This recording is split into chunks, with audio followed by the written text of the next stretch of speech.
ઉષાબેન ગોપીપાડા કુંભારવાડ 13।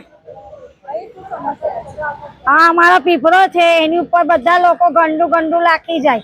સવાર પડે ને લોકો પૂજા કરવા આવે ને આ બધા કચરાવાળીઓ કચરાના પણ અહીંયા જ ઢગલા વાળી જાય।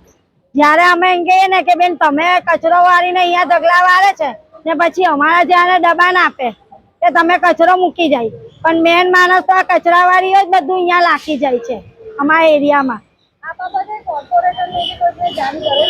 ના, કોઈ કોર્પોરેટરને જાણ કરી પણ નથી ને કહેવા જઈએ તો કોઈ કોર્પોરેટર સાંભળે પણ નહીં, અમારી વાત જ નહીં સાંભળે ને। એ તો બહુ ચાલ્યા કરે એમ કહી દે ઉઠાઈને।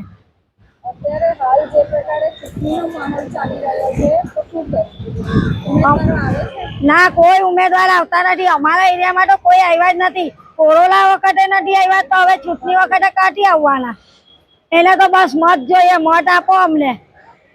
પછી ઉમેદવારોની રેલી પસાર થાય હા, તો રોડ પરથી જાય છે ને, અમારા મોહલ્લામાંથી નથી જતી।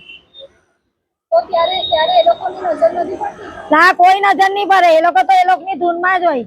એ લોકો તો ઉઠાઈને બોલે મત આપો એમ કહી દે ઉઠાઈને। મત કેવી રીતના આપીએ?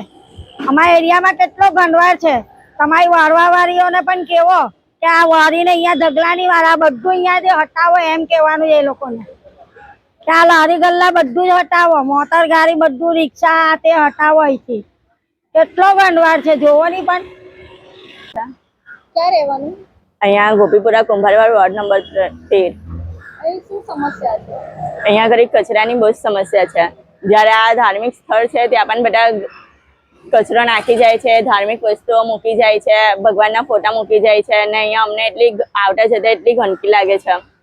આ બાબતે કોઈ કોર્પોરેટર કે કોઈને જાણ કરી? કોર્પોરેટર બધા અહીંયા જ છે, જોતા જઈને જોતા આવે છે પણ એનું કોઈ સમસ્યાનો હાલ કરતું નથી। અત્યારે હાલ ચૂંટણીનો માહોલ ચાલી રહ્યો છે તો ઉમેદવારો અહીંથી પસાર થાય છે રેલી? ઉમેદવારો બધા પસાર થાય છે, ભાજપના પણ થાય છે, આમ આદમી પાર્ટીના પણ થાય છે, પણ કોઈ સમસ્યા કરતું જ નથી। હવે જે ચૂંટણી આવી રહી છે તો જ્યારે એ લોકો ઉમેદવારો વોટ માંગવા આવશે તો શું કરશે?